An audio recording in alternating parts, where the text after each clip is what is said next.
What's going on, guys? Welcome to the latest episode of Walk ID, brought to you for the fans, by the fans. It's your host, as always, Yogi, and joining me is Mr. Kyle Carr and Ebony. She went to go get some water because she's drinking too much beer. We're here to talk about everything USL League One. We got the power rankings to talk about. We got the team of the week to talk about. We got the USL Pick'ems, the spiciest picks in all of USL. Also, we got the game of the week this week. So get ready, guys. We're in for a good show. Cheers up. What up? So, guys, we've had a crazy week in USL League One. Where do you guys want to start off at?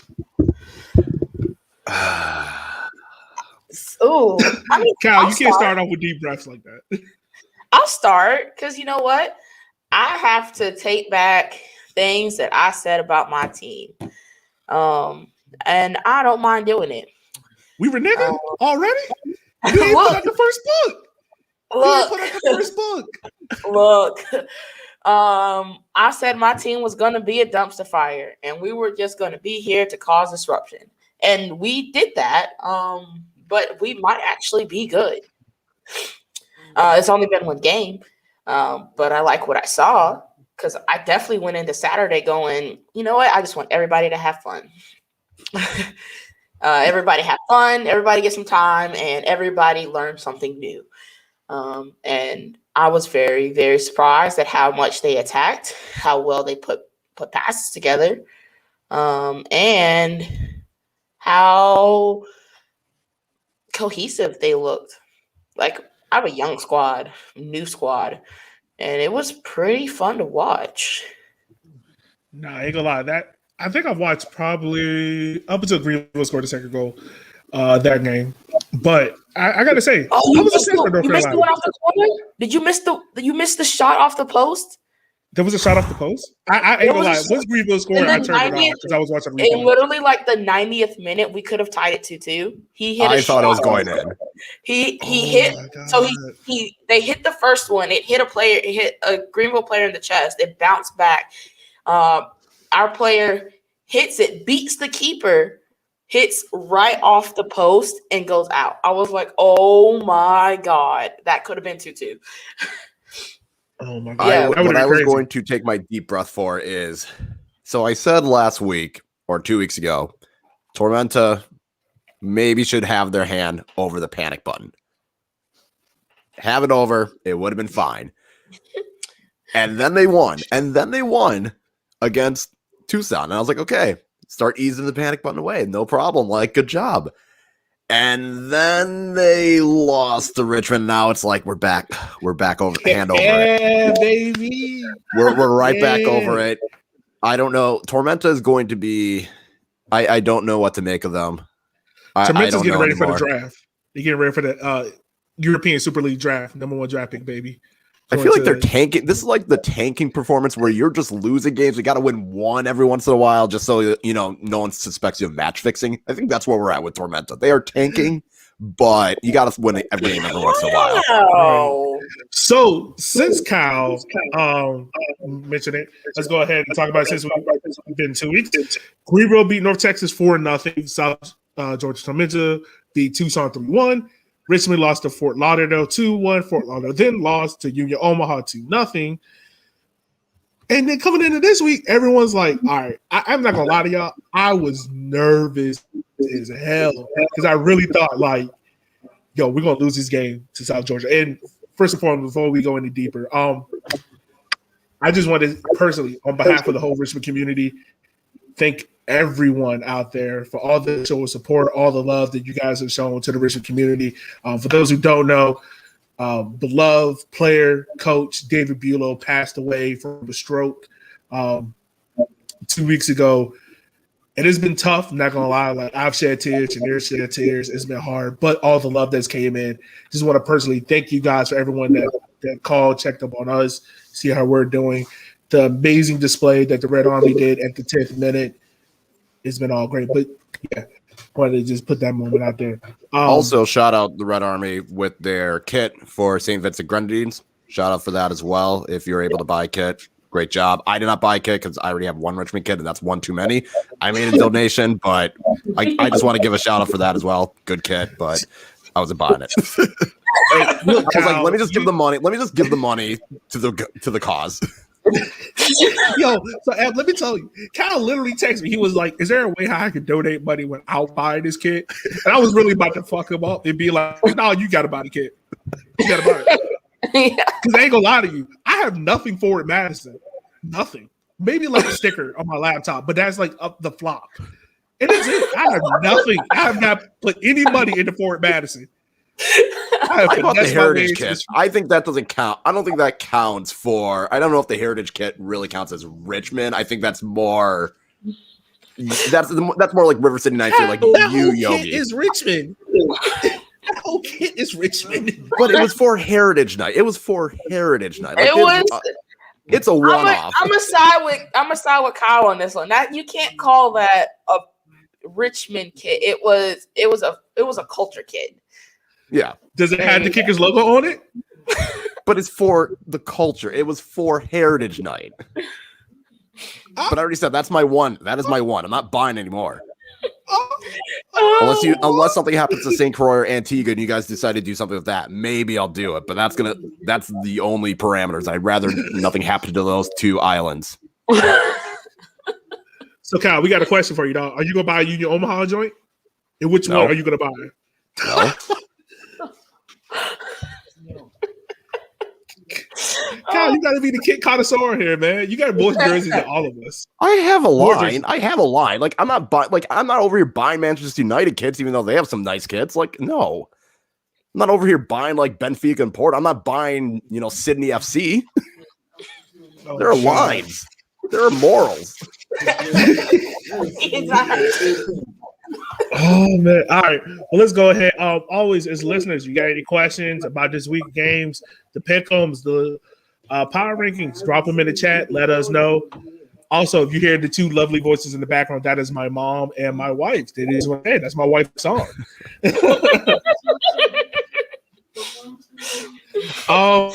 So yeah, let's go ahead and talk about a couple of these games. Richmond 2-0 win over South Georgia Tormenta. It was great. I do not hate Stan Van Gundy. It's okay, Sal, if you do. It's okay.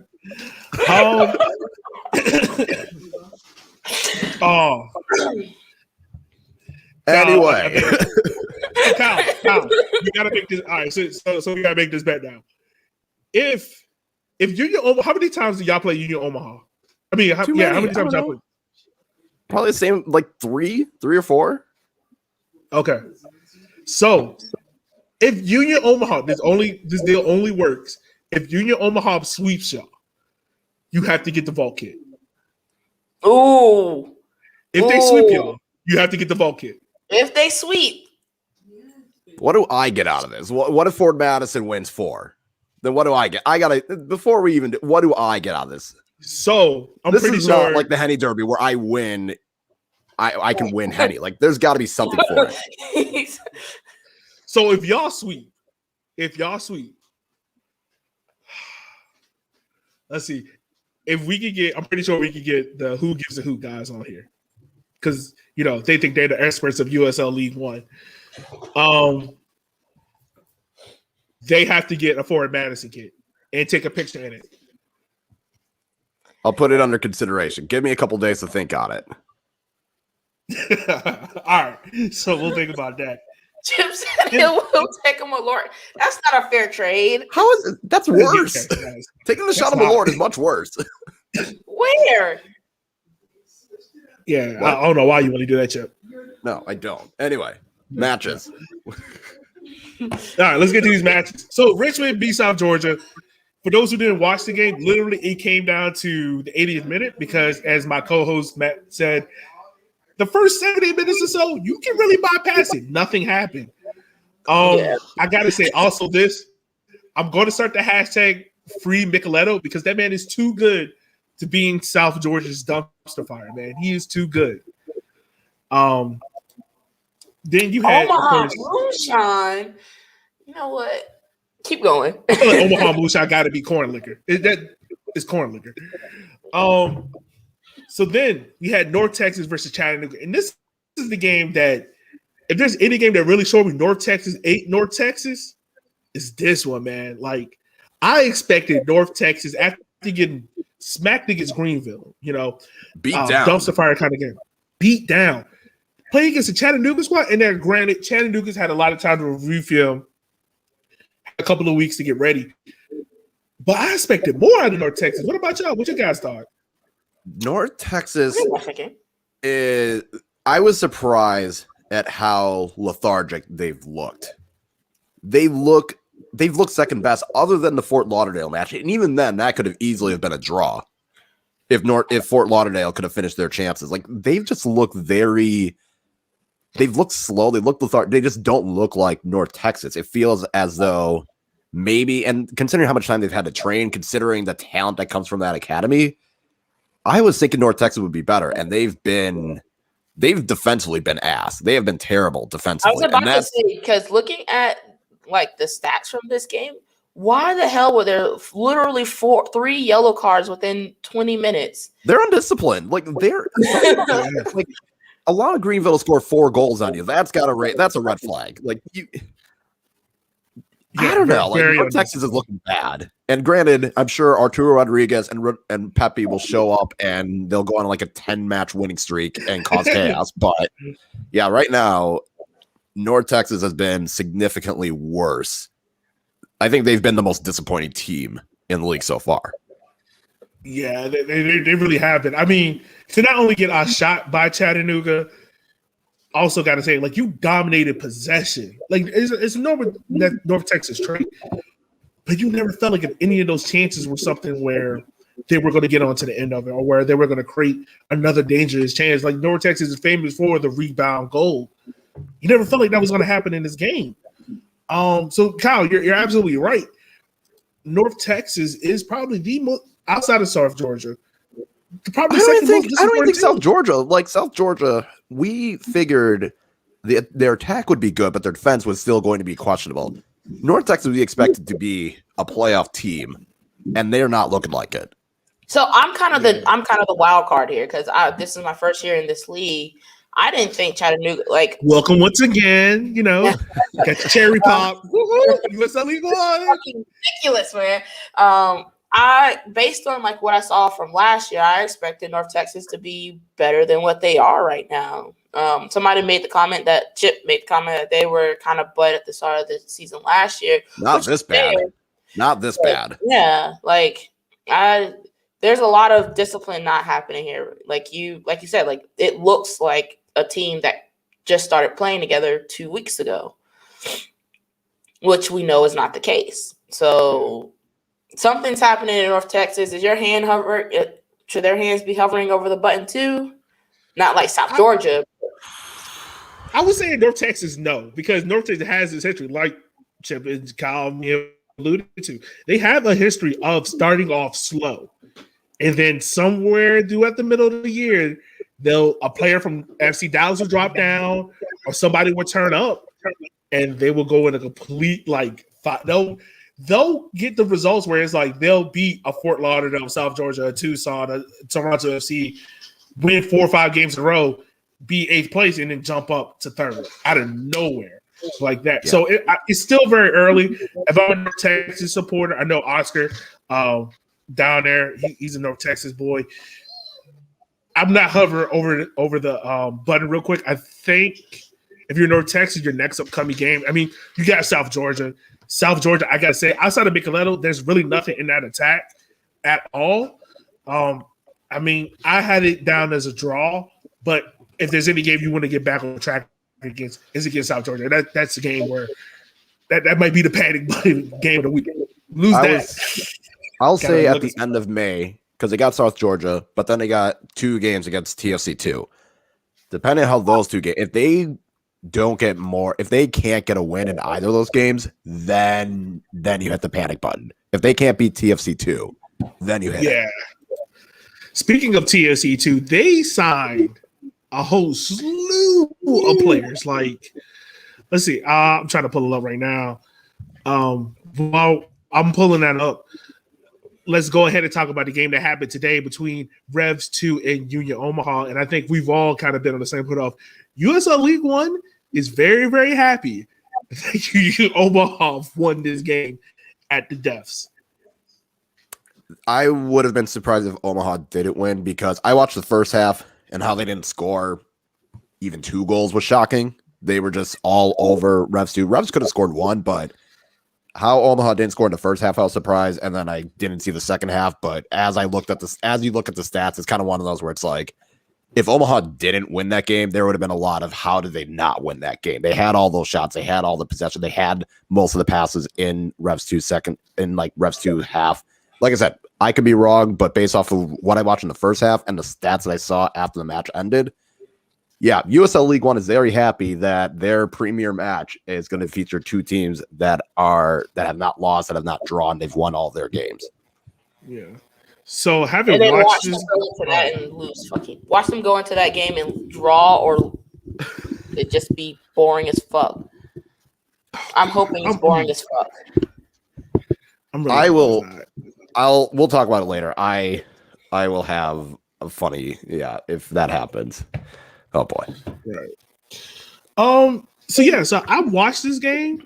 I'm not gonna lie, I took a nap between like the 40th minute and the 60th minute just because I was tired. I took a nap. I'm not gonna lie. But I would say like Revs 2 midfield is fine. Like the backline of midfield is fine, and I think they have one of the better goalkeepers in USL League One.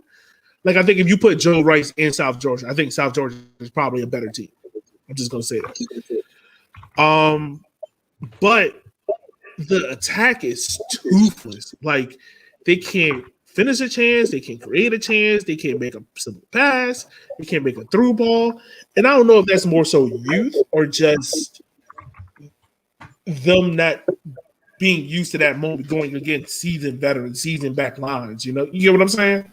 They have one guy in Renix. He looked good. He's the only one that looked capable of providing any sort of attack for Revs 2. And I feel like that's been the case so far for them. Like, I feel like they don't have enough talent because, they don't have Firmino anymore. Like, they had him last year to rely on. He's not there. So I feel like Renix is the only dude there that's consistently able to be the biggest attacking threat. Yeah, probably so. I mean, also, let's go ahead and talk about it. I've already proclaimed it the goal of the week. Goalkeeper's assists are always going to be goal of the week to me. It was phenomenal. I don't care what. A goalkeeper assist is going to be phenomenal to me. Pretty much, like, and you can tell at that moment, like Union Omaha, I think Mims literally, he took off the front three, put in a new front three, and that's just talking about the depth of Union Omaha, where you can take off a pretty purposeful, very attacking front three and put on the likes of Hurst, Conway, and I forgot the other person that came on. But literally, Nuhu just takes the ball, punts it as long as he can, and look at the ball is going out of bounds. Hurst pretty much brings it in, and then he just unleashes a shot. And the way I thought Rice got a hand to it. Like, I thought he palmed it around the corner. No. And y'all got to look at it, man. I saw it. It's good. I mean, it is so far the best goal of match week 6. I will say that. Oh yeah. It's a so far. It is the best goal of match week 6. Yeah. Now I will say this about Union Omaha. No, Union Omaha fans are a little salty. They think that I'm not a so-called expert. I don't claim to be an expert. I'm just a guy that covers the league for fun and big time. Yeah, I'm not big time. Let's check that. Are we supposed to be experts here? Whoa! I'm not big time. All right. But I will say this: Union Omaha looked like they were looking ahead. Greenville kind of had the same thing where they were kind of looking ahead, but I felt like Greenville was probably a little more in control of their game versus North Carolina FC. But they got to a certain point. Union Omaha looked to like they were trying their hardest to like be focused on this Revs 2 game, but their real attention is on Sunday on ESPN2 against Greenville. And they just, how a team just it gives it the best example, Richmond against Fort Lauderdale too. Like we just overlooked them. We didn't take them seriously. we're making mental errors, mental mistakes. We're not really like making those passes like what we used to. Same thing Yu Omaha was doing. Yeah, I mean, when you saw the lineup, that kind of signaled they're making sure they have their top players, most of their top players ready for Sunday. Not to say that they threw out a weak lineup, but they threw out a lineup where you had Conway and you had Hurts, and it's like, if we need you for 30 minutes, we'll play you, but ideally we're gonna try and get you a full week in between these matches. And granted, they came in, they did what they needed to, but yeah, I think there was kind of more of we're trying to make sure we have as fresh of legs going into Sunday as possible. You feel like they came in just to like keep their legs energized, you know, It's like a little run around just to make sure that they are still up for the task. And I don't know, like it was. I mean, it was right. I think it was the right decision. Like you can, with the team that they have, they should have done that with the team they had against Revs 2 when you have Greenville coming up. Like you have to do that. Kind of like how Manchester United threw out their lineup on Tuesday because they had played Sunday and the Tuesday, and then they play again tomorrow. Like you have to Thursday, and then we play Sunday. And then Sunday again. Like you had to, like subconsciously, you got to, for the bigger games, you have to put out your best players. Yeah, 100%. I mean, we'll save that part for the end of the podcast. We'll get into that game later. Where you guys want to transition tonight? You guys want to go into the power rankings? You guys want to go into the pick'ems? Where you guys want to go here at TFC 2 signings? I will quickly talk about Ford Madison because I have to. Oh, we're not just going to talk about all. You didn't even mention that score, so we're going to quickly talk about it. I did it. I totally forgot. Did you forget? Did you forget? You're right. I didn't forget because let's talk about. We're going to start a new segment on this show called "Stupid Goal of the Week." And this week, it goes to y'all. Yeah, that's fair. That was a stupid goal. Stupid goal to give up. Oh, yeah, y'all gave up. That was a really dumb goal to give up. It was a combination of individual errors. And I said this on the Forwards Backwards pod. The keeper he rolled the ball out way too soon. He got rid of it too soon, rolled it too far ahead of the defender. The defender probably could have gotten a touch on it before, instead of letting it continue to roll. Someone should have told the defender that the attacker, who did make a heads-up play, hey, this guy's closing down and you maybe get a touch on the ball, and the keeper should have done better to save it. Like, it was a collection of individual errors, and if Ford Madison would have just fixed one of those errors, you probably don't allow a goal. So, yes, it was a stupid goal to concede, considering Ford Madison didn't allow that many clear-cut chances to Tucson that whole match, which is good to see. I'm watching the goal now again, and I'm just like, why did he just let that continue to roll across his body for so long? Like, there was no talking. Gustavo thought he had time, and Brino got rid of the ball too soon and rolled it too far ahead of him. It was, like I said, too many individual errors that easily could have been avoided. Yeah. But you know who did turn up for FC Tucson though? Shaq mother. But he didn't score. Good job for him. But he showed up. Oh yeah. He was giving them fits, but he didn't score. And that was my biggest concern is Shaq Adams going to torment Ford Madison? And he didn't. He did it. But shout out Jake Keegan.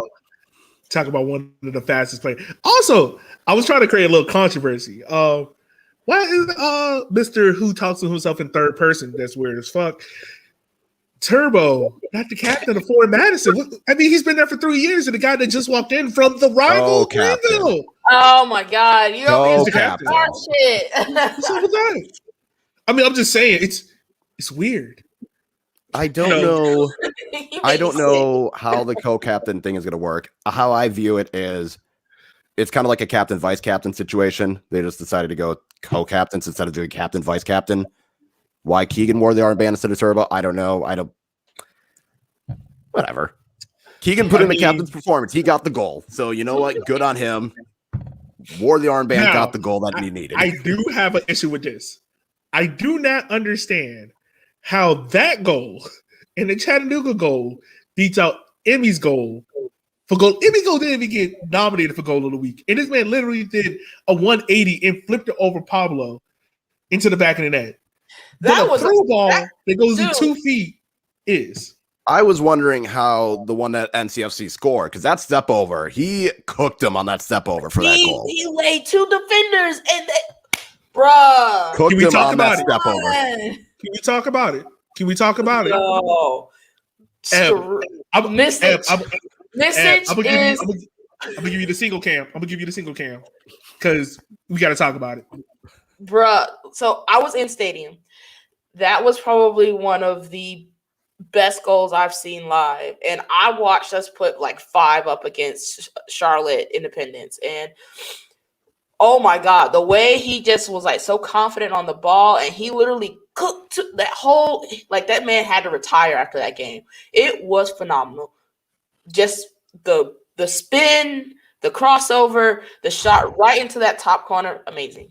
I can't. Yeah, that was, for me, that was the goal of the week. Just how he cooked him. He left him for dust. Oh yeah, no one had a chance. He left Dallas J hanging, which is rare. Like, oh my god! First of all, it was a beautiful ball in. I just love his like control. Like, left the man just, and then just to like split both of them for like the other defender to not step as soon as he saw like his man getting destroyed over there, like ISO'd. That's just bad defending. But to just have the composure to bring it down, crossover, leave the man just stuck. All 3, like the defender he dropped, the defender that didn't step over, and the goalkeeper just stuck. Right. I'm excited for this front like 6 because it's gonna be they're gonna have some fun. Oh yeah, 100%. So I got it pulled up for Toronto FC2. They have signed at least 5 new players, but a lot of the players they signed, it feels as if. So for those who haven't watched MLS this year, we don't blame you. MLS sucks. USL League One rules. It feels like Toronto is kind of going through this quote unquote rebuild. They're starting a lot of young kids, and that's what it feels as if Toronto FC is doing. Like, they're just putting guys here and be like, all right, look, you're going to be signed up to Toronto in the summer. We just got to put you at TFC2 because we are playing in Orlando. But a couple of players that came in, you got Luca, who's previously played in USL League One. He was a nice midfield player. They got a new goalkeeper, Talent Maps. And then the one that kind of caught everyone's attention was Kevin Politz. And for those who don't know, Kevin used to play in USL League One at Greenville, went to Hartford Athletic, and then when we saw that he went to TFC2, we were all kind of just like, but why? And then we realized, like, oh, he's going to Toronto, but they just need to put him in TFC2. Basically, yeah. I saw that and I was like, that doesn't add up. I don't know. And he was fine at Hartford. Like, he wasn't bad. No. So I was wondering, like, how does this happen? Like, what did you do? And it's like, oh wait, you're probably going to eventually be moved up to Toronto, like big time Toronto FC at some point down the road. And I'm sure it's going to be something like that. Yeah, you got to figure, because since Hartford is very close to Toronto, look at me using my history degree, I'm pretty sure there was a scout around that just was like, hey, this Politz guy's pretty good. Maybe we should look at him. You figured they bring him to TFC2. So, I mean, this begs the question. We haven't seen Toronto FC2 play yet. They are the last team to play in USL League One. They actually kick off, I believe, this up on the 22nd, correct? Yeah, not this Saturday, but the following Saturday. Yeah, against North Texas. I mean, we won't be able to cover the game. We'll cover the game after they played it, so we'll get an idea of how this team played. But what are you guys expecting out of Toronto too? The baby leaves. Shithousery. I honestly don't know what the hell to expect, because it also depends. Like, is someone like Schaffelberg going to go back down again? Like, it seems like he's pretty much set with like the main squad, like the senior squad. So does he come down kind of similar to what FC Dallas does with North Texas? I don't know. I just don't know what to expect with this with Toronto FC2, they could be absolute ass. They could be a playoff team. I don't know. I'm going to lean towards them not being that good because a lot of their good young players are already with the senior team. Right. Yeah. Someone asked if they were still affiliated with FC Dallas. Are they? Or is Who, this North their Texas? Yeah, they still are. It's basically their academy. Yeah, but they're probably the best ran 2 squad. Yeah, out there. Other than like Red Bulls 2. Like Red Bulls 2 and North Texas are like 1 and 2. Like they're significant. They're just. But Red Bulls 2 hasn't. Red Bulls 2 ain't been Red Bulls 2 since Tyler and them boys. But that's what I'm saying. They left. It's still Red Bulls 2 is still better than most Red teams Bulls out 2 there. is still pretty good. Like they're not an ass USL trophy, championship team. It's not like Sporting Kansas City 2 or Union 2 or like Loudoun United. It's not like any of those. Yeah. Matter of fact, Kyle just brought up a good not you, Kyle, other Kyle that just put a comment. He just made a very good point about Toronto and about their schedule coming up. Like they're looking at their June schedule, man. They were rude. They were like, "Oh, you want to start late? Oh, yeah, you might be in the Manchester United schedule." Ryan, 3 games. Why are you bullying TFC 2? It's literally you bullied Tormenta last time. Now you're bullying TFC 2. Like, why are you bullying them? Hey, Kyle, it's time for another meme. This is ridiculous. So they played the 2nd, the 5th, the 9th, the 13th, the 16th, the 19th, the 23rd, the 26th, the 30th. That's all in June. They don't have a week. They don't have like a week between games until after that July 9th. Then they play on the July 17th. Bro, this is bullying. That's just rude, bro. Yo. This is so unnecessary bullying. I'm gonna ask y'all a question, man. I'm gonna ask y'all a question. How many points are they getting in the month of June?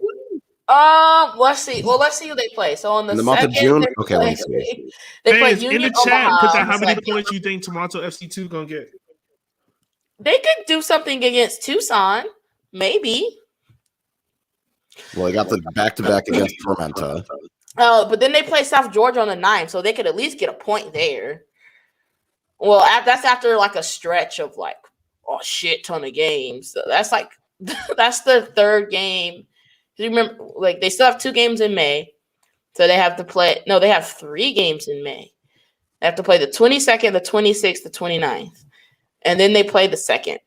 So they literally play like the 2nd, then the 5th, and then the 9th. So they're literally going to drop all those points. Also, are they only playing 3? They're literally only playing like 2 teams. They're playing Tormenta and they're playing Fort Lauderdale in the month of June. That's it. They're not playing any. They're playing Tormenta and Fort Lauderdale, and that's it. Yeah, they play after Tucson. After Tucson, then it's Tormenta, Fort Lauderdale, Tormenta, Fort Lauderdale, Tormenta. Yeah, Kyle, do it again, guy, but beat with it. They're going to get points from one of these fucking Tormenta games, and they're going to get points from this Fort Lauderdale game. One of these Fort Lauderdale games, so they're going to come out of this with maybe 6 points. Yeah, I was thinking 7 or 8. I was about to say maybe 8. 7 or 8 seems reasonable. They'll get a win in one of these Tormenta games. They'll get a win in one of these Fort Lauderdale games, and then they can probably get a draw out of the others. Yeah. So 8, I think at least 8. 8 should be their benchmark. They should aim to get at least 8 points, and maybe they still have an outside chance at sneaking into the playoffs at the end. All right, so the over-under is going to be 7.5, 7.5?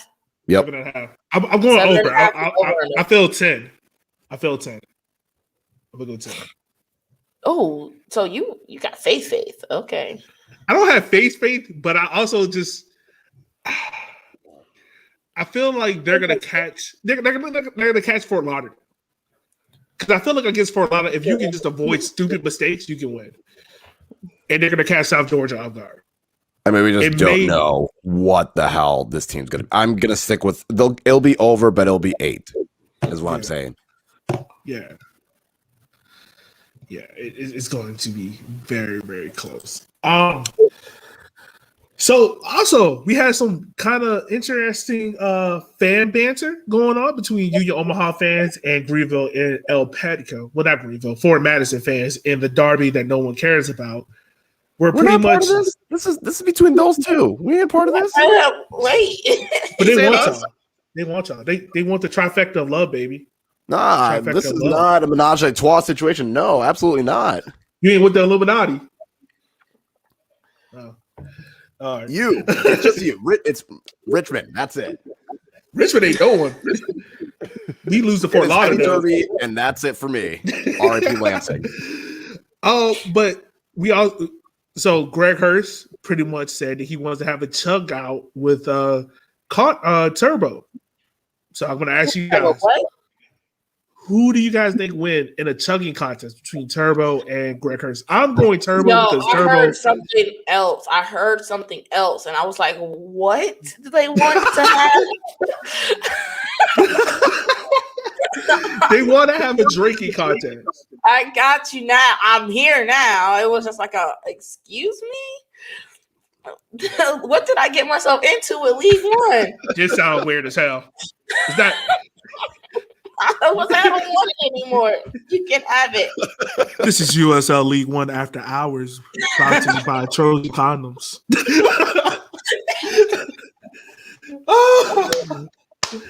Oh man, that's what I told you, yo. We're the best live show out there, yo. We have fun every day. But yeah, man, who do you think wins in the chugging contest between Turbo and Greg Hurst? First of all, I don't know if y'all saw Greg Hurst coming onto the field today, but I need homeboy to get bigger shorts. Damn, near looked like he had on boxers today. Like them jeans were tight. First of all, so I can only go off what I know, and I know Connor is very good at chugging beer, so I'm gonna go Turbo. So Turbo looked like he pairing with a beer belly. All right, let's start up there. You gonna leave Turbo alone? I will stick with Turbo because the beers that we've given Turbo are not just like, a Miller Lite, a Busch Light. It's nothing like cheap beer. Like we're giving him some ridiculous like craft beer for him to chug it. He's chugged it all. So I'm sticking with Turbo. After running 90 minutes in the game. Yes. And so Variance was not necessarily running. It was kind of more of a nice lead. It was a light dog. So let me ask this question, Kyle. So you mean the guy that represents everything about Forward and Baddies, and you guys did a video about coming back to the club after he thought about retiring, can't wear the captain's armband? Just saying.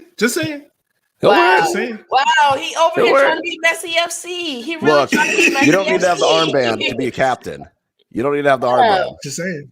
There are a lot of people that wear an armband that are not captain material. For example, someone that plays for the England national team. Dun, Just saying. I mean, I need that. I'm just saying, there are definitely people that have an armband that aren't captains. He's not wrong. Did it get shady in here? Is it sunny? Is it cloudy or overcast? Ooh, let me drink some water. Let's go. All right, man. Well, we about to transition into the League One power rankings brought to you by USL League One. What you got? Because Chip said that we're next if he can convince his wife to come to a random small town. Raleigh's not random; it's the capital. I'm gonna say, what is this random? Like this ain't Tormenta. Like this ain't Statesboro, Georgia. This is Raleigh. We have a professional team here. Three professional teams here. Wait, who's the third? Wait, hold on. We're technically professional. No, who's the other two teams? Courage? You got Courage and Canes. Oh, I didn't know. Okay, I didn't know Canes. So I keep forgetting Raleigh. the Canes are in Raleigh. Yo. I swear, I keep forgetting that. I keep forgetting they're in Raleigh. I thought they were in like Charlotte. I thought they were in Charlotte for some reason. Wow, okay, I'm cutting this mic off. I don't care about hockey. Like I don't care what Chance the Rapper tried doing. I'm not going to do that hockey. Okay. I mean, yo, Chance really did try to get black people hockey. And everyone was just like, nah, we good. Carrie is Chip, don't worry. I don't respect Cary either. So it's a the quicker I can get out of Cary and into my own stadium, praise be to Doso, the better. So don't worry. You're not alone in that. Look, I just need y'all to do this J. Cole Tifo. That's all I need. Hollywood Cole. By the way, yo, hey, let's take a minute to talk about it, dog. Hollywood Cole dropping on Friday. Hype for it. I love Mr. J. Cole. I'm ready for the new. Did you guys see the freestyle that he dropped earlier today? No, what? Son. Yes. Cole in that bag. I will send it to you after this recording. I don't know if we can play it on here because copyrights and all that. But I will send it after. On a non-monetary. Yeah. But whatever. If you want to sponsor us, please sponsor us. Yeah, I'll gladly play your shit if you sponsor us. I just don't want us to get copyrighted. So I mean, I'm ready for that new album, the new Corday album. I'm ready for that one. I did listen to that. That was good. I did listen to it. My language. I'm hyped for that one. Look, none of that matters. Hollywood Cole said he dropping Friday. Just know, I'm listening to Hollywood Cole. I got a 2-hour drive and an hour flight, so it's about to be the only thing in my headphones for a long time. The blunt's about to be in rotation, baby. Hollywood Cole back. He's strong. It is only 9:24 at night. I'm gonna need you to stop with your late night shit, okay?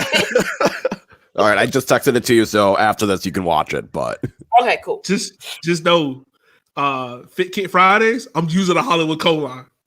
Yeah, Hollywood Cole line. Yeah, I gotta figure out what jersey to wear for Fitted Kit because I know what I'm wearing. I think I'm down to like my final non-excess Liverpool or Ford Madsen. I have one last kit. I may have to. Well, I have no gas here, so I was about to say I can go hit up a couple Rosses tomorrow. No, I can't. There's no fucking gas in North Carolina at the moment. So I heard about that. I was like, is that something that's happening in the South, or like what the hell's going on? Yes, man, because somebody hacked the pipeline. Gas here in Richmond damn near $6. Ready to start selling cocaine just to get up the block. Jesus. Irritated my soul, man. Did not know this was happening. I thought this was just an Atlanta thing. I did not know it was all the South. No, it's literally the whole pipeline goes from like Louisiana to like fucking New Jersey, and fucking no gas anywhere near me. Well, actually, there's one gas. And nobody can look. And nobody can hack Sally Mae. Sally Mae like Fort Knox. No, I need y'all to get right, focus on the things that matter. Right. I got student loans.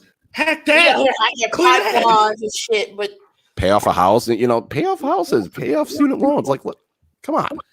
Like, help me help my future. Stop fucking around Dogecoin and gas. Right. Okay. Struggles. We'll come back. We'll come back.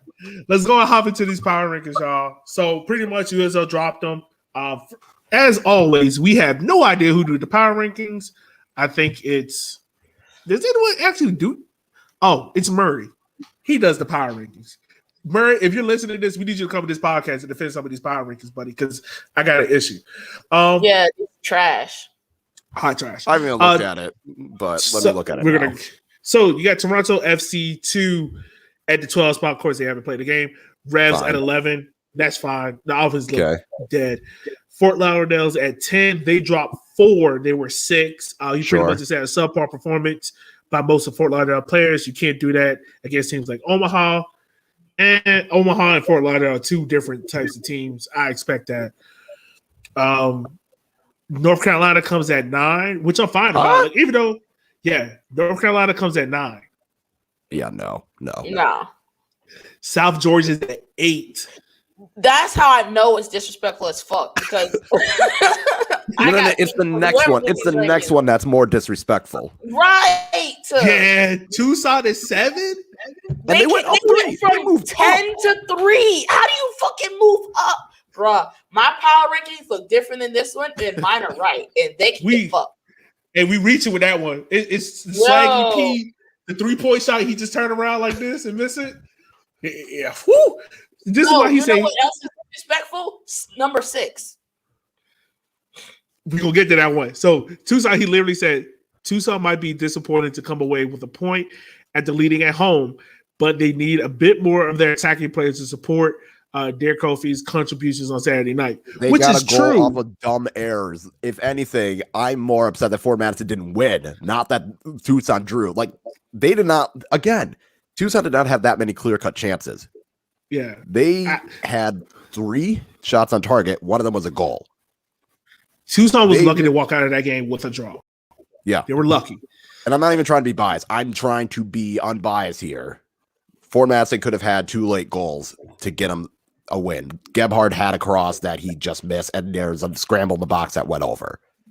Tucson was definitely on the ropes in the second half. Facts. At 6, you got North Texas. They dropped down 1 from 5th. I'm okay with them at 6. I think if you rearrange, if you move North Carolina up to 7, the 6th spot, would be fair. I think that's fair. I think North Texas right now is anywhere between 6 and 7. Maybe you can make a case for 8, but I feel like 8 is pushing it. South Georgia's got to be lower. FC Tucson got to be lower. Bring North Carolina up. Richmond's at 5. We move up 2 spots. Pretty much, I'm fine with that. I think 5th to maybe 4th. How the? I ain't trying to cuss. How is Fort Madison 4th? They somehow benefited because of all the other earlier matches and everyone dropping, like Richmond dropping because of their loss to Fort Lauderdale. You know, North Texas now dropping after getting smacked by Greenville, and now this. I feel like Fort Madison just held on, and I don't understand how Fort Madison and Chattanooga are 4 and 3. I kind of get Chattanooga being 3, but I figured they would be more. I feel like if I was going to rearrange it, I would still put Richmond at 3 because the Fort Lauderdale loss was bad, but Greenville, they were in that game. They just, again, greatest 2-footed goal to score on your own net we've ever seen. And they still got 2 other wins. While Richmond, while they did beat North Texas, we were just saying maybe North Texas isn't that good. He's got to have some fire week because goddamn, I'm saying. And So maybe this it's because he thought Madison should have won that game is why they stayed at 4. That's my only guess. Okay, so But if he thought but that case makes sense. But then you can't put FC Tucson at 7 and say like, no, I agree. If Tucson finished at 6. You get what I'm saying? Like that's weird. Because Like, Tormenta Richmond needs to be 9. Tucson should be 8. Actually, Tucson should be 9. Tormenta should be 8. North Carolina should be 7. So I have my power ranking. It goes Toronto at 12, Tormenta at 11, Fort Lauderdale at 10, Tucson at 9, Revs at 8, Texas at 7, NCF at 6, Madison at 5, Kickers at 4, Red Wolves 3, Omaha 2, Greenville 1. So I had TFC 2. I have Toronto 12, Revs 11, Fort Lauderdale 10, Tucson 9, Tormenta 8, North Carolina 7, North Texas 6, Madison 5, Chattanooga 4, Richmond 3, 2 Omaha, 1 Greenville.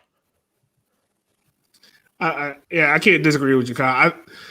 I feel like you have to win in order to move up to be high. Like you have to get wins. If you don't win, you shouldn't be either ahead or move up more than a team that, you know what I mean? Yeah, no, most definitely. Because the weird thing about this poll is, like, Chattanooga already came in this poll at 3. It hasn't even played a game. Again, benefit from everyone else, like Richmond dropping points, Tormenta falling, you know, all these other teams, North Texas, like all those other teams losing, moved Chattanooga and Madison up. Yet, surprisingly, North Carolina wasn't one of those that moved up, though. I don't know what this, I was confused. That's why I don't give a shit about power ranks most of the time. Well, we know this much. The top 2 are probably the best 2 teams in USL League One at this point in time because they've shown everyone what the real business is. Well, when you are undefeated and you've won, and the manner in which they've won some of their games, you have to put those 2 at top 2. Yeah. Granted, it's early. I'm still pissed about that PK. But it's okay. That's fair. But I don't know. I feel like looking forward to this weekend. I mean, obviously we have the match, El Petico, whatever you want to call it. But some of the other Saturday feelings. The Drake FC, the Drake Derby. I don't know if we can call it a Drake Derby since Toronto's technically in the league as well, but whatever you want to call it. Madison's anti-fan ticketing policy.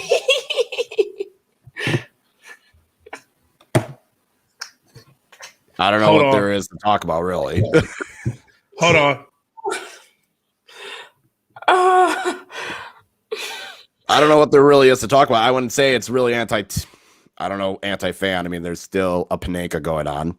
So they selling it's single game tickets, which is a miracle in and of itself.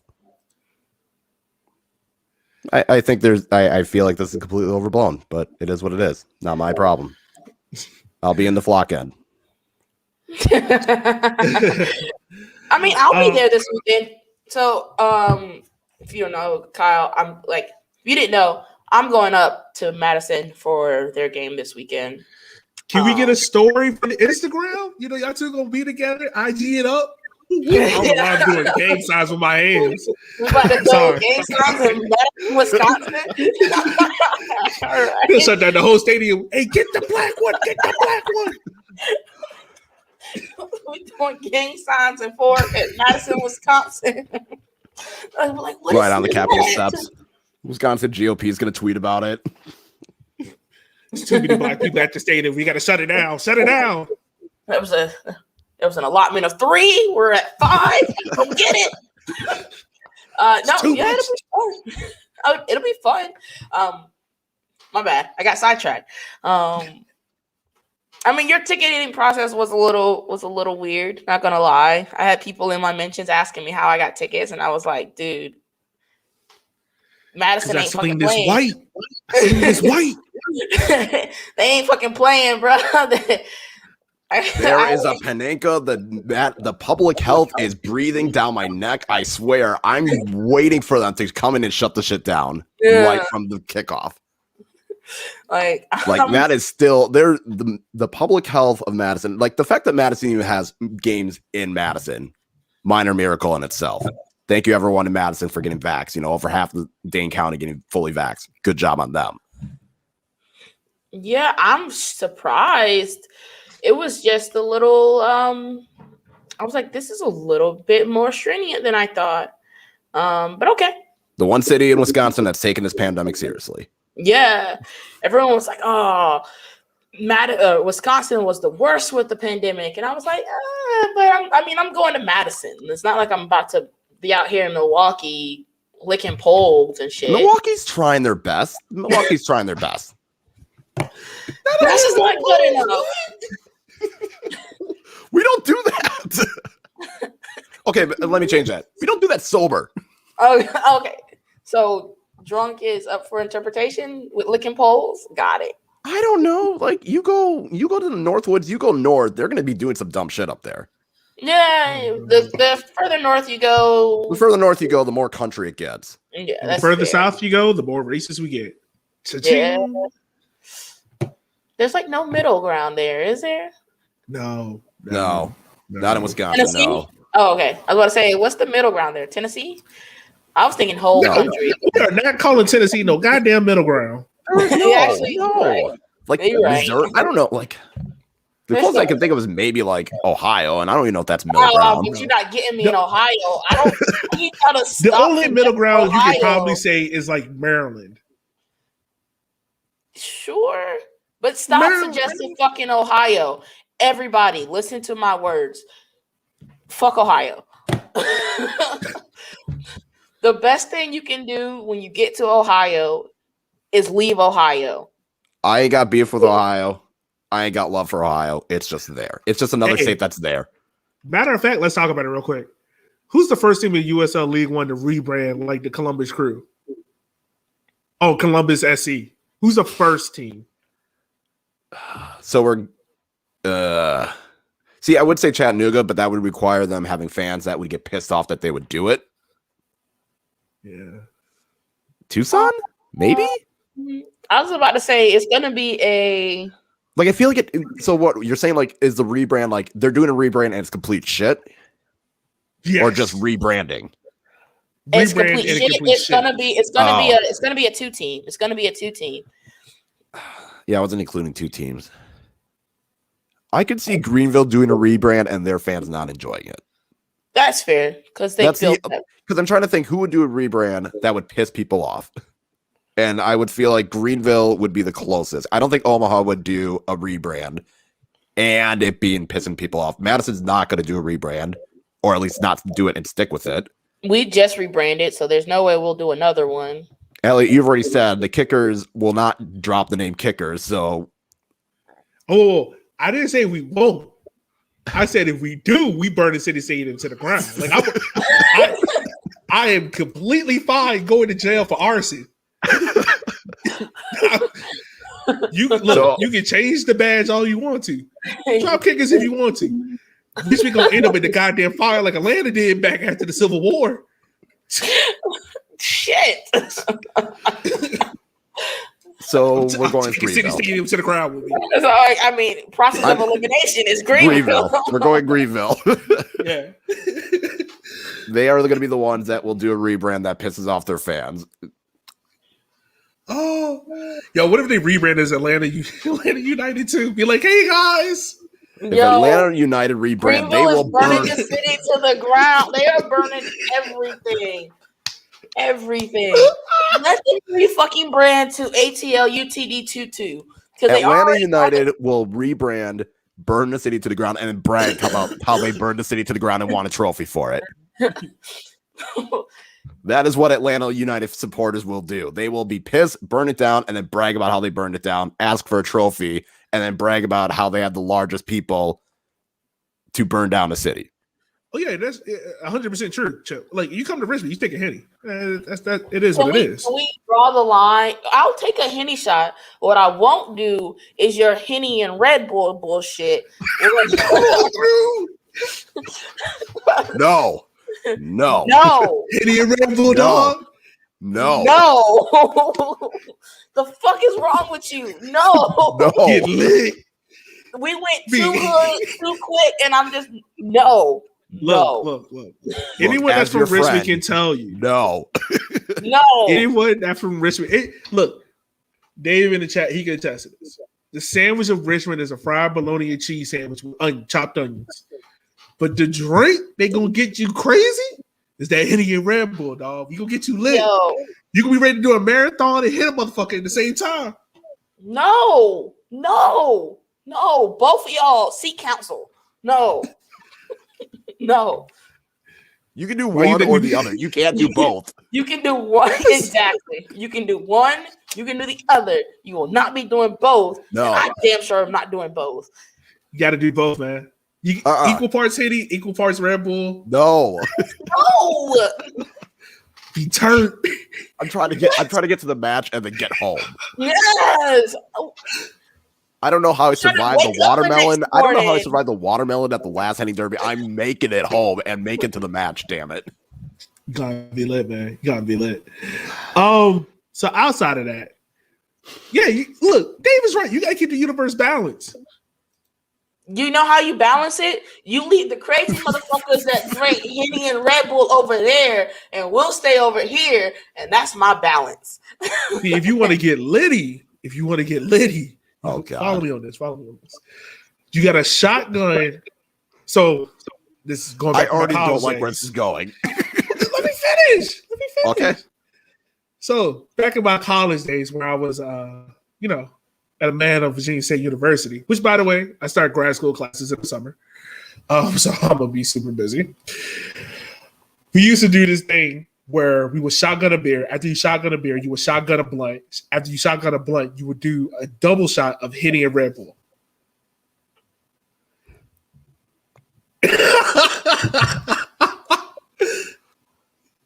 What the fuck? Yeah, or you can do that. Either way, you doing Henny and Red Bull. It's going to happen.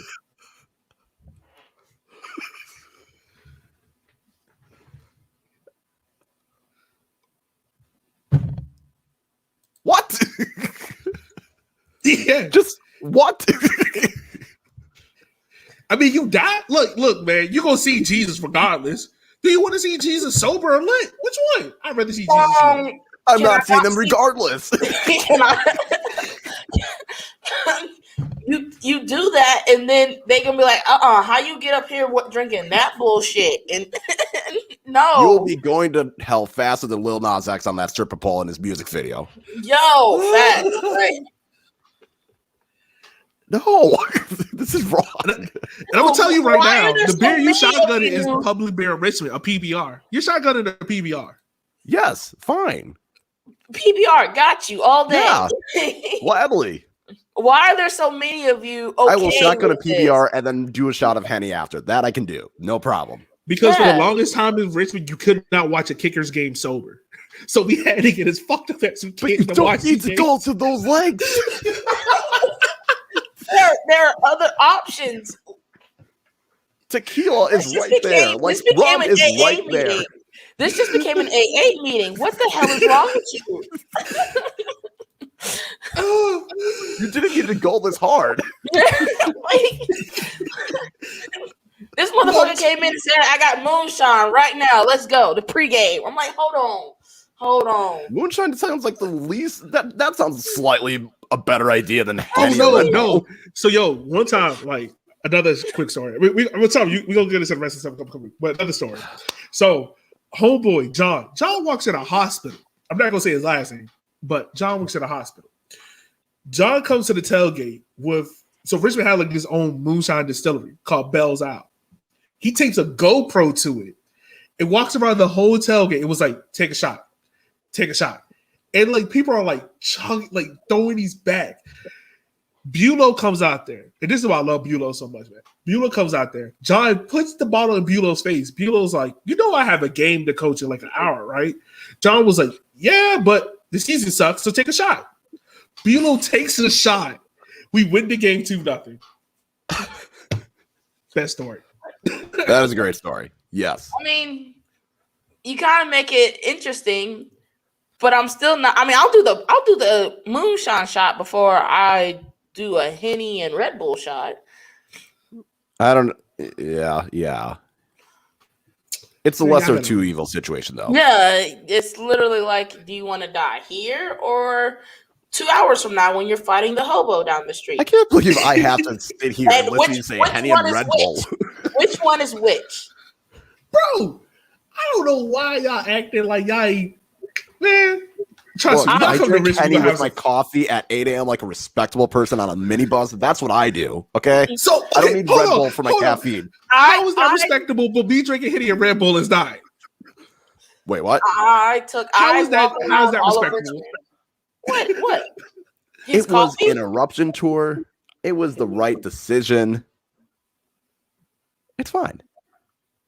Yes, you put the some blood Henny in your orange will get you coffee. messed up. Do you not? Yeah, Henny Do in the people not do that? coffee.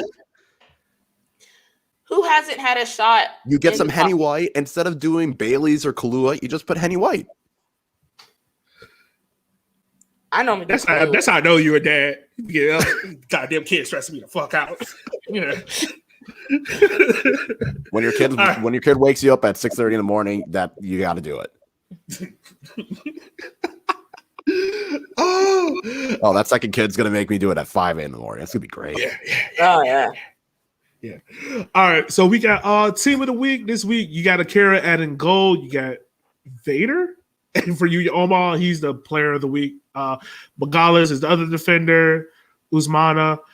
You got Garcia, Morel, JP, Derry, Emilio Sazagi, McLean, and Villaboas as your team of the week. Anyone you guys felt like that should have been in that wasn't included? I feel like the North Carolina player, his name's escaping me, to score the goal should have been in. Miss Seach. Yes. I felt like he could have got included, but yeah. I'm actually trying to think. Do not try to pigeonhole Jake Keegan into this. No, I will not pigeonhole Jay Keegan because even though he got the goal, he did not get as much service as he probably needed to. So I can't do it. But I can't super argue most of these. Like I feel like it seems pretty straightforward. Yeah, I think I would take off. I think I would take off Derry Corfy and put in Mystique. And that's probably it. Yeah, maybe. You can't cook someone like that and not be in the team of the week. That is true. And his goal that he scored, again, the goal that he scored was a collection of errors. Like, good on him for making a heads-up play, but it's not like he was significantly better than anyone else on the pitch. Well, I just happened to be on Twitter during the show. Yo, if anyone's going to make memeable content, it's always Union Omaha. Like, they will meme the fuck out of something. Oh, God, now what? I'm going to retweet it so people can see it on the Walking 90 page. It's hilarious. Oh, all right. Should I be so, no. All right, let's go and get to the spicy part of the page where half of Nebraska is ready to kill me and ready to blow up my DMs come Sunday. Like I said, I'm not an expert. I'm just the guy that they were like, we need a black person to pick games. How about you? So I became that talking guy. So yeah, we got the USL Pick'ems this week. The 3 games that they had with North Carolina, Madison. Pretty much you had 2 people go forward, 1 go to North Carolina. I went for the draw. That was my lock of the week. Like I said earlier, I don't care how many goals y'all score. I just needed to be a draw. Second game, we had Greenville versus Omaha. Everyone picked Greenville. Only one person did it as their lock of the week. And then North Texas, Tormenta. 3 out of 4 with North Texas. I went for the draw. No one had it as their lock of the week. So what you guys think about the games of the week they has? Do you think there's another game that should be included? What about it? I mean, well, I don't know if another game should have been included. I feel like when I look through the other games, like, no, those were probably the right picks. Yeah. Hold on real quick. Kyle. Unless you really want Revs 2 and Chattanooga. Oh, yeah, no. We're good. That could be. Yeah, we're good. Kyle, what's my thing to everyone that starts following me on Twitter? I always tell them, follow me at your own risk. I be chilling until I'm not. Piss me off. It's going to turn into a different person. Oh, God. You be chilling until Grant Wall gets into your mentions. Yo. That's a conversation. I was like, he really tried it. Oh, shit. I just keep firing shots at Grant Wall, and it's right. You know nothing, Grant Wall. That's still one of the best scarves I've ever seen in my life. I agree. I don't claim to be a Soulja Boy mixtape. And first of all, thank you for saying I'm like Soulja Boy because y'all always going to remember me no matter how shitty my dance moves are. Wait. Are we slandering the dance? Are we slandering Crank That?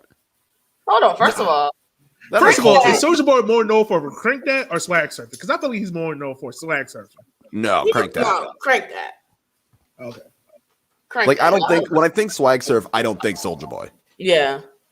When I think Crank That, it is 100% Soulja Boy. That is what made him the biggest. That's what made him the star he was. So let me ask this.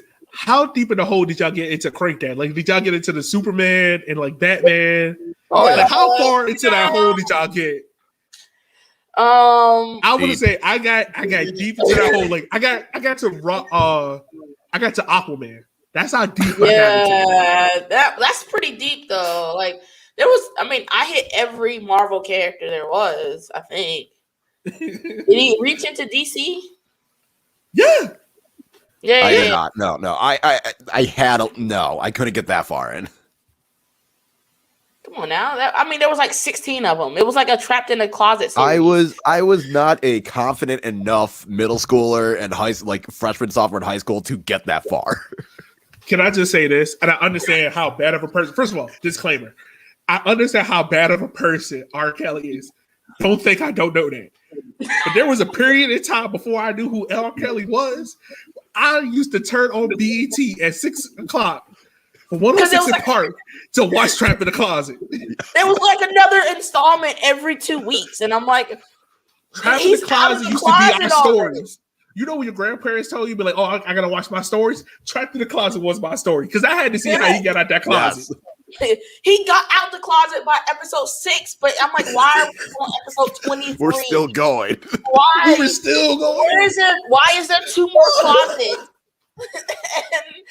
and like, there's how many guns are in here right now? Like, what's going on? There was 3 closets, a guy hiding under the bed, a girl in the other room. I'm like, what's happening right now? I shouldn't be able to find that. And like, no, there is not an R. There's not a league one R. Kelly joke somewhere.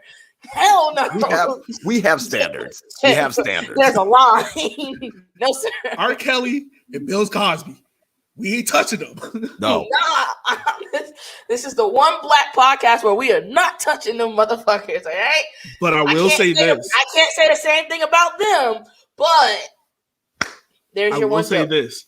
I feel like Chattanooga sells Jello at the games.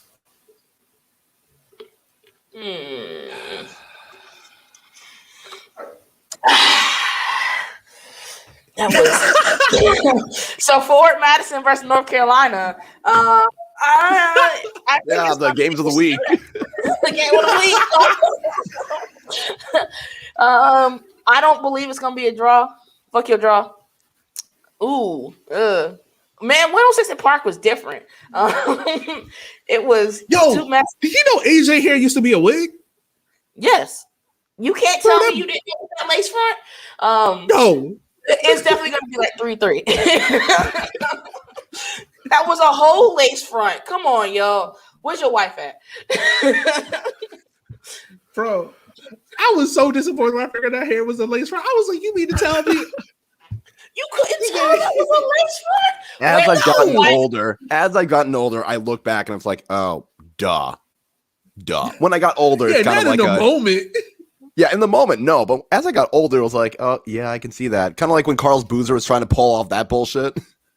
Remember when LeBron painted his hairline? Come on, y'all. Carlos Boozer did that. Carlos Boozer did that.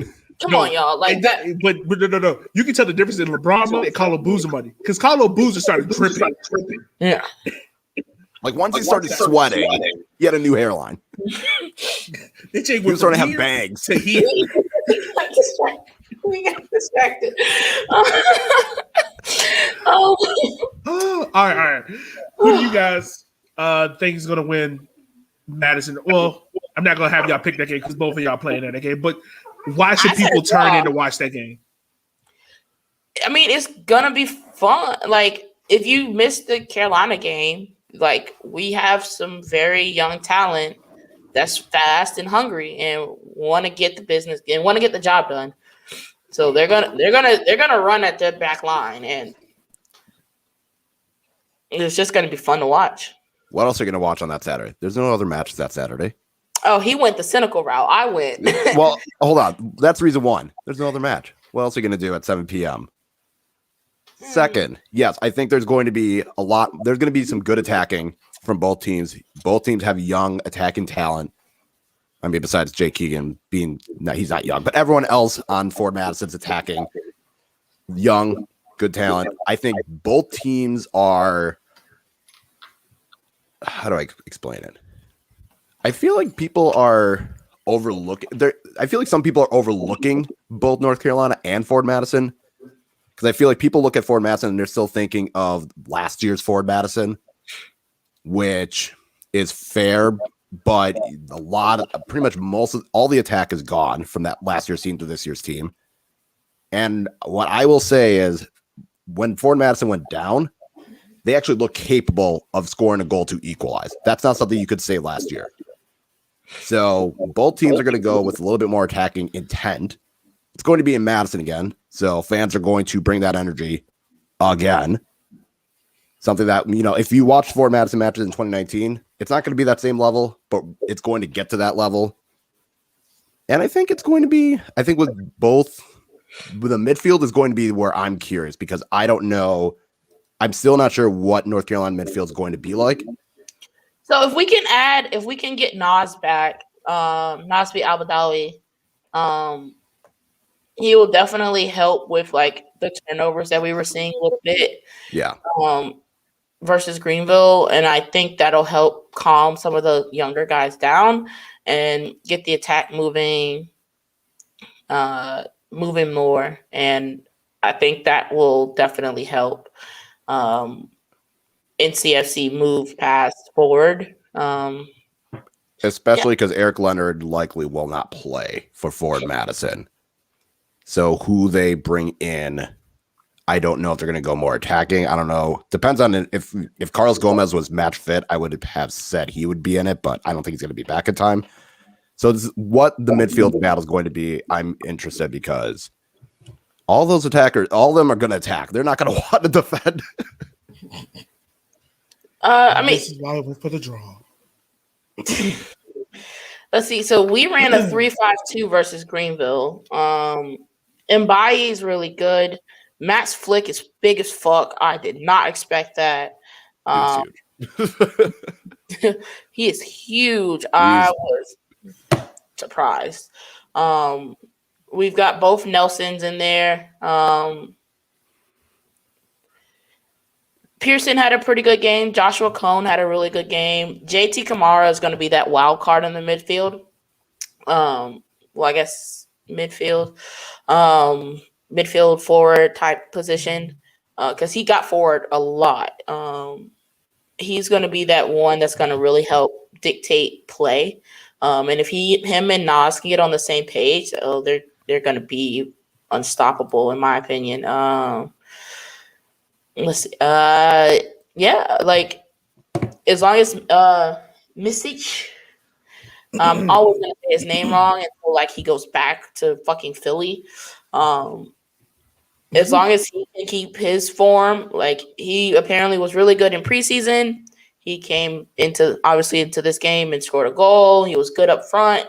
I want Robbie Cristo to be a little bit more vocal. He is like the veteran he was kind of the veteran that was out there essentially. And he didn't really do a lot of talking, at least from my vantage point. So I want to see him get more involved in the attack as well because he's good. He's a big guy up front, and I think he can either be that Abby Wambach player that just flicked balls on to like Alex Morgan, or he can be the Carly Lloyd and then just waste the roster spot. So yes, it is U.S. women's soccer references. Yes. I'm hoping. I like how you had the peak and the floor. Yeah, there's U.S. agent, baby. Carly Lloyd is U.S. agent. Yeah. But no, Madison, I feel like they're going to have a similar starting 11 that they did last week. The only change is like Eric Leonard probably won't start. Maybe Malloy. Maybe trying to think. Maybe they throw Manoa Fuson, go more attacking. I also feel like Pato Diaz will go back into the starting lineup at right back. The reason why he didn't start last week was because he only had like a week and a half to really get into training. So I think now that he's a little bit more caught up, it should be interesting to see. Did y'all let Lockerbie go? I don't know. I know he's not on the roster. I don't know what happened there, but no, he's not on the roster. Okay. I was just wondering. So we got that game. We're going to save the Greenville Omaha game for the very end because I'm pretty sure that's what everyone's waiting to talk about. North Texas Tormenta. What's your picks for it, and why should people be invested in watching it? There will be goals because neither team can defend. Yeah, it's going to be damn no defense, just vibes. Because that's going to be your vibes game of the week. Yeah, that is you're going to get Greenville Omaha, and you're going to go from that, and then you're going to get the absolute fuck it goal. Defense doesn't matter. No one can defend. It's going to be like 8 goals in that game. I think it's going to be like a 5-3 North Texas win. God damn. They can't defend. Right. They cannot. Neither team can defend. There's going to be 8 goals. So does South Georgia go up at any point in this game? No. Yes, I think they get an early goal. They get an early goal in like say the 10th minute, and then it just all goes to shit. So they score first, and then it's just over. No, they're gonna try and defend. They're gonna try, and the North Texas doesn't care, so they're just gonna keep on attacking. Like I said, Tormenta will score early, but they still cannot defend enough, especially against North Texas, who they've shown when they want to be good at attacking, they can be good at attacking. But that is definitely the vibes match of the week. Right. So the other games you got, all the games are on Sunday, which is weird. I don't know if USL League was trying to have Sunday night football.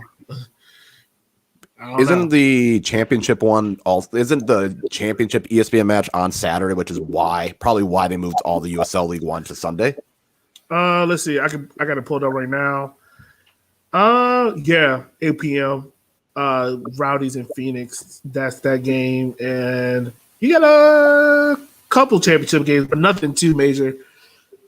We don't talk championship on this podcast. It's all about USL League One. But that's the only reason why I think the games are on Sunday. Yeah.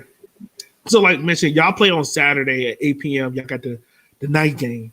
And then on Sunday, you got Greenville, Union Omaha at 4 p.m., which I'm not going to lie, like, I want that to be a night game. That should be the night game. That should be the night game. But you got North Texas, South Georgia at 7. You got Fort Lauderdale, FC Tucson. Real quick, who do you think win that game? Tucson and Fort Lauderdale and FC Tucson. Tucson. 2-0. 2-0 Tucson. Jack Adam Brace. I'm gonna go FC Tucson. I think FC Tucson gets that game over Fort Lauderdale. Did you have a prediction? I feel like Ab is struggling with this. She's like, I don't want to pick this. No, I didn't know. I was trying to think. Like, I was thinking Tucson, and then he went with scores, and then he went with players, and I was like, "Fuck!" You don't have to do all that. I just said Tucson. Yeah, Tucson. Fort Lauderdale couldn't hit the right side of a barn. What the fuck? They couldn't hit water from a fucking boat. I'm not about to put stock in them. Like, what? So yeah. So question. I don't know Central Time because I'm on the East Coast. What time is this Union on my game in at 4? Would it be 3? 2? 3. 3? 3. Yeah, that's too early. Yeah. I'm just getting out of church. You know, black churches be 2.5 hours. Oh, that's on you, man. I ain't like the fact that you know what though, that timing actually works out pretty well because the only other MLS match is Cincinnati and Miami. I'm not fucking watching that. Who wants to watch that? No one. Get that match, and then because NWSL isn't until later that day. Oh, are they? Yeah, the Pride and Spirit is 5 Central. And then Orange Chicago is 6 Central. So this is a good time for that match because the only other competition is Cincinnati, Inter Miami. There's not much competition. That works out. I don't know what black fan is eating at 3:00. Yeah, I don't know either. In the last game, the late game is 8:30. You got Revs 2 in Chattanooga. Who you got on this one? Revs. Let's go, Revs. Draw. I'm gonna go Chattanooga. I'm gonna go 1-0 Chattanooga. I haven't seen enough out of Chattanooga to really convince me that they'll blow this game away, but I've seen enough out of Revs 2 to know they can't score. This is going to be the worst match of the weekend. It's going to be a draw. It's going to be an awful draw. Yeah. I feel like if Revs 2 win it, it's going to be because of a Chattanooga mistake. Like, it's going to be because it's not like Revs 2 broke them Joe down. Rice stands on his head. Which he's very much capable of. We've seen that before. And the game that everyone has been waiting for us to talk about. We've been waiting for this since last November. When Kobe walked in the door, it was like, y'all not having a championship game. No. Hold on. Because somebody, we're talking about Cincinnati. Did y'all see that whack ass video? Yes. Oh my God. That's all. I saw it. I don't want to see it again. It's the fact that they couldn't even pick a correct tune. They none of them could get the same tune going together. It was just all. Yeah. You know why? Because they had one of us in there. You know, we pick up on tune quick. Because I was like, come on now. Look, Dave would tell you in the Red Army, if we sound out too, I will stop Red Army. It'd be like, hey, start that again. No, we not. But damn, if y'all excited. y'all gonna start this shit over. That will not embarrass me. Not up in here. So no, it was seen. It doesn't need to be seen again. No. All right, we can talk about it now. Yeah, man, the game that since y'all two are gonna be drunk as skunks up in Madison, I'm gonna be doing a spaces for it. So be on the lookout for that around 3:30ish, like a pregame show for that game. So feel free to hop on Twitter so we can do a little pregame show for that game because it's a big, big game. Like we said in the pick'ems, everyone picked Greenville. I actually forgot that I picked Greenville. And I'm not gonna lie to you, because she asked for them a week in advance, and I was like, I don't know. Greenville, I'll take them. But it's not because I think, huh? No. Oh, my fault. No? It's not because I don't think Greenville is a better team. I just think home field advantage is going to play a part in this game, and I think Greenville is sold out, COVIDly sold out for this game. I think that's a big advantage. Like I would have picked Union Omaha if this game's in Union Omaha. But it's going to be interesting to see. I will tell you this: USL got it half right by putting this as the game of the week. I mean, putting this game on national TV. The second game, they should have done two. It should have been the Henny Derby. I'm just going to say that. Should have been the Henny Derby. But which Henny Derby? That would have been the tough question. Which Henny Derby? The last one. Yeah. Okay. The last one or the first one. Either one. You could have gone. Yeah. I'm going draw. Here's my issue. I feel like this is going to be, in the Prem where you have, City United or City Liverpool or Liverpool, like when you have like those big club matchups and you think it's going to be this spectacle. I feel like it's going to be, but it ends up being just a draw. Like both teams don't want to lose. They play like they don't want to lose. And I feel like that's what's going to happen. I wouldn't be surprised if either team won, but I feel like it's going to be a draw. It's too close for me to think one or the other is going to win. And I feel like both teams are going to go in with we don't want to lose this game. And no one's going to be happy. So I'm saying draw. I think it will still be relatively entertaining. I just don't think it's going to be this high scoring or like high octane match. I think it's going, for those that follow USL League One, it'll be interesting to watch, but I feel as though it's going to be a draw. See, I was going the same way as Kyle. Like this game it's the marquee game. Everybody's hyped for it. And that's exactly what's going to happen. Like when United and Liverpool come together and it's like, oh, this is going to be the big game. I'm very, very positive that the Thursday game is going to end in a draw. Like you're more confident than me. So it's kind of like that. It's like neither team wants to be the one to lose. Like they want to be the last one standing. So they're going to play conservative. It's either they're going to play really conservative to try to catch one or the other on the counter, or they're just going to say no defense, just vibes, and they're going to run for 90 minutes. And see, I think it's going to be like, I think Greenville gets an early enough goal and then just decides we're done. We're not going to, because that's what all Greenville will do. We get the goal. I mean, they did it for us. Like they got that. They Same got thing that against early us. play.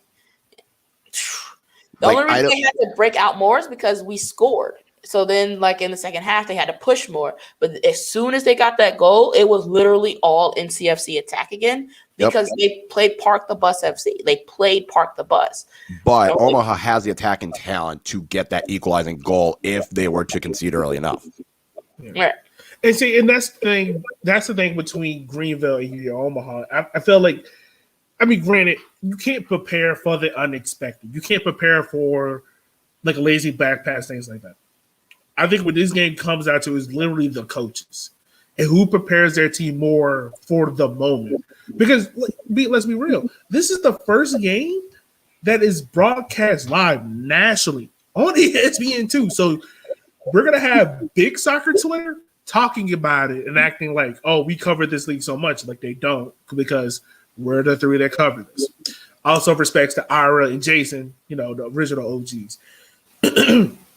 I think, my bad, Harks has been in those national spotlight games more, going back to times at FC Cincinnati, going back to DC United days. Mims has not. And no shorter than Mims is a fantastic head coach. But it just depends on what coach prepares their team more for the moment. Because both teams going into this week, you could tell they were thinking about this matchup. Union Omaha didn't look like themselves against Revs 2. Greenville was lucky not to walk out of there with a draw against North Carolina FC. So it really just comes down to which team is more prepared in the moment, which team can focus for 90 minutes and get the job done. And I think the player, I really feel like the X player for this game, I think this game is going to be winning the midfield. And it just depends on whose midfield can dominate more in dangerous spaces. And that's what it comes down to. Because, Kyle, you're right. Greenville does a fantastic job of pretty much score a goal, and we're parking the bus.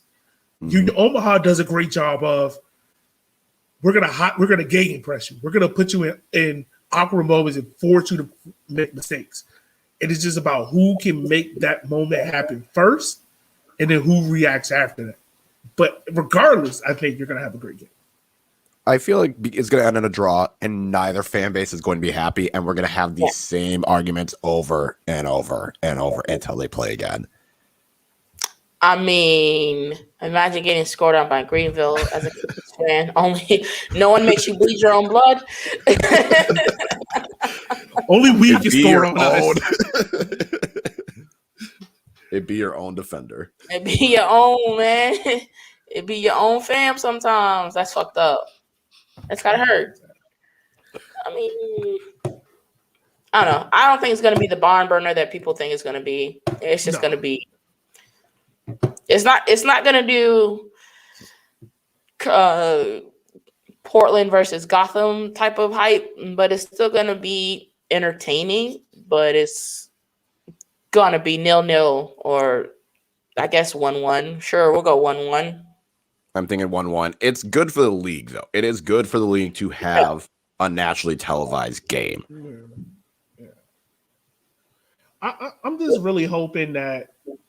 I mean, Grant, I'm going 3-2.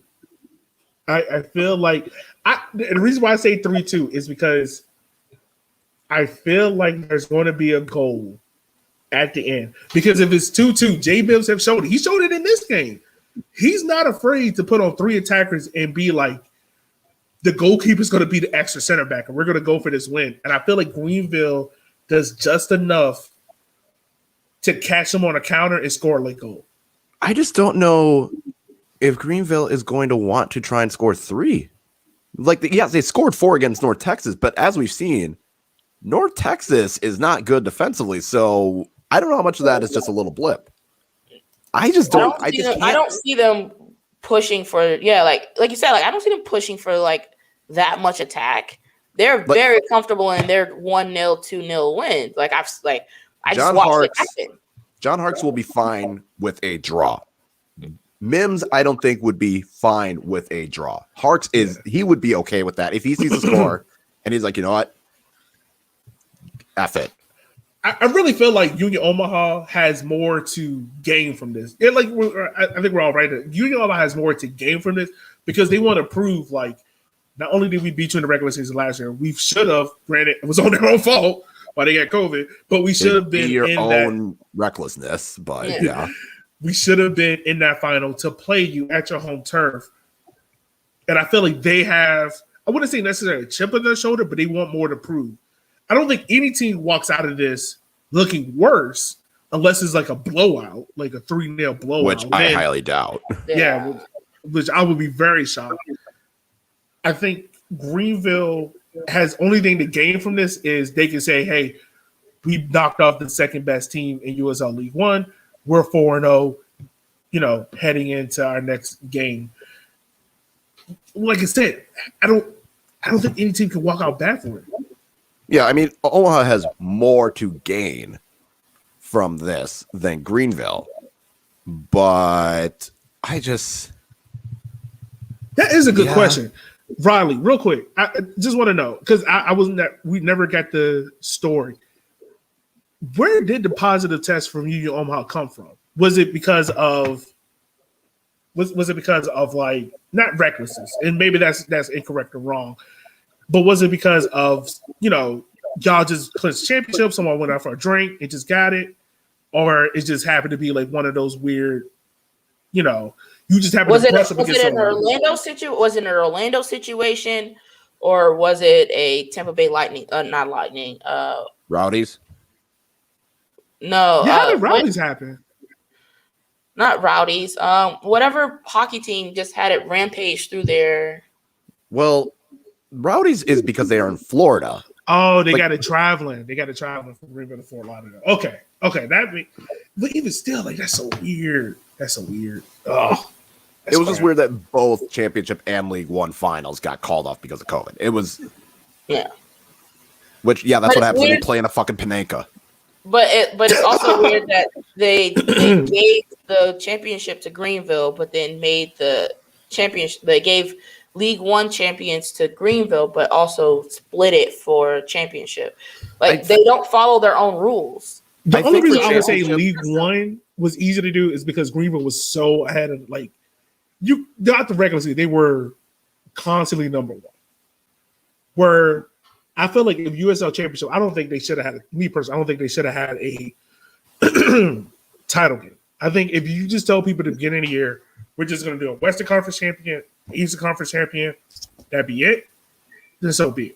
I think that I was going to say, for the championship, they didn't play, like, Western Conference teams didn't play Eastern Conference teams and vice versa. Like, they had their own little pods. So I think that's why with the championship, it was like, okay, here are all these winners because they each had their pods. League One, all these teams at least played each other once. So it was like everyone played each other. It's not like there wasn't a team it's not like Greenville didn't play, like Fort Lauderdale. It's not like Omaha didn't play, like they may have only played them once compared to twice, but they still played them at least once. So I think that's why it was easier to say they played each other based off of point per games. Here's the winner, which was Greenville. From start to finish, they were in first. While championship is kind of like, how would you can't really do points per game because it's not fair for a team, say Phoenix, who had to play El Paso, New Mexico, San Diego Loyal, who are better than like Tampa Bay, who are playing Loudoun and Atlanta United 2, stuff like that. It just would have been a lot harder to find a fair way to pick a champion. Yeah. So that's why this podcast is important, because we get to the root of issue. We now got the full story of why the positive test happened. That's why this podcast is important. Look at us Look at us being good reporters. I know, right? What the fuck with us? How we go from check. How we go from Henny and Red Bull to finding out the facts? I don't get it. We do it all. That's what we do, man. We do it all. We do it all, baby. We do it all. Oh, man, we have hit the 90-minute mark. We're now in extra time. Guys, we got 2 weeks off. We'll be back semi-quasi. I want to say right before Memorial Day, if I did my math right. Oh, I don't know. Fuck. Maybe so. Maybe so. But after this weekend, on Saturday the 22nd, you got Chattanooga versus Fort Lauderdale, Richmond versus North Carolina FC, South Georgia versus Greenville, Toronto versus North Texas. On Wednesday, you got the Bird Derby, Ford versus Union Omaha at 8 p.m. And then we got late night football. You got Toronto versus FC Tucson at 10 p.m. Yo, what? On Wednesday? I'm done. Late night. No. Late night. And then on Friday. I'm not even staying up to watch my team. No. So that following week, I'm just hoping I can get to that Madison Omaha match. I'm just hoping I can make it by then. That's my goal. That's my only goal. Nah, fam. You know that baby's coming. It's gonna pick the worst. I told you about that baby's coming on Saturday, dog.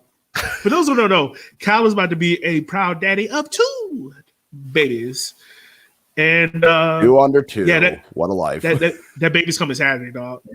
Baby's gonna be Saturday. No, here's Can it what's gonna come happen. Sunday It's gonna morning? be kickoff. I'm on the Capel stand. I'm not gonna have my phone, and all of a sudden, I'm gonna have like 5 people rush to me as I'm on the Capel stand saying you need to leave. I'm like, oh, okay.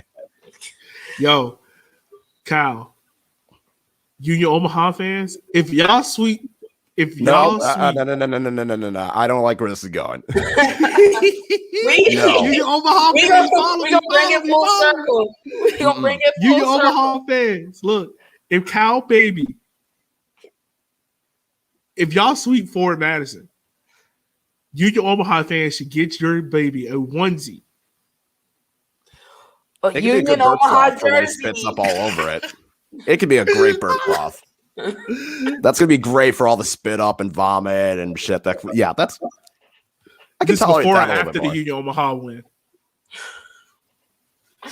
Oh shit! I got up. Oh. You can take that up with my wife. It ain't happening.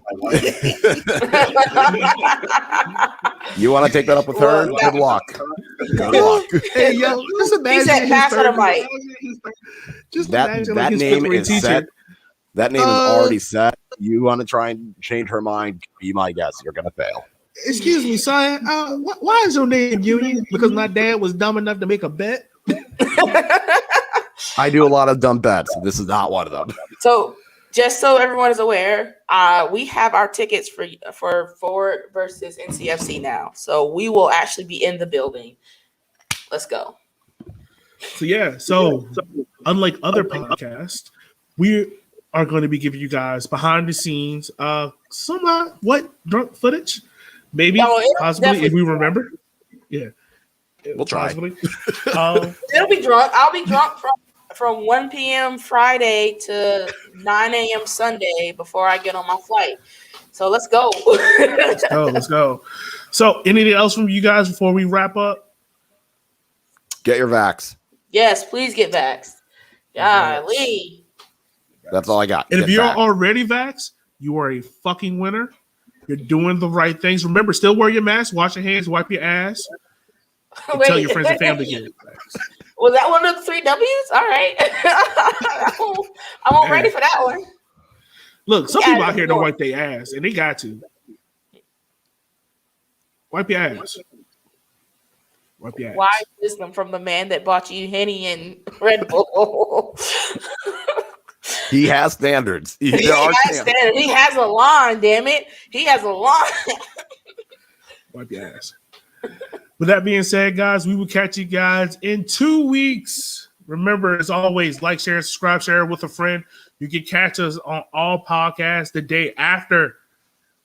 We love y'all. Be easy, be cheesy. I'll let you guys later.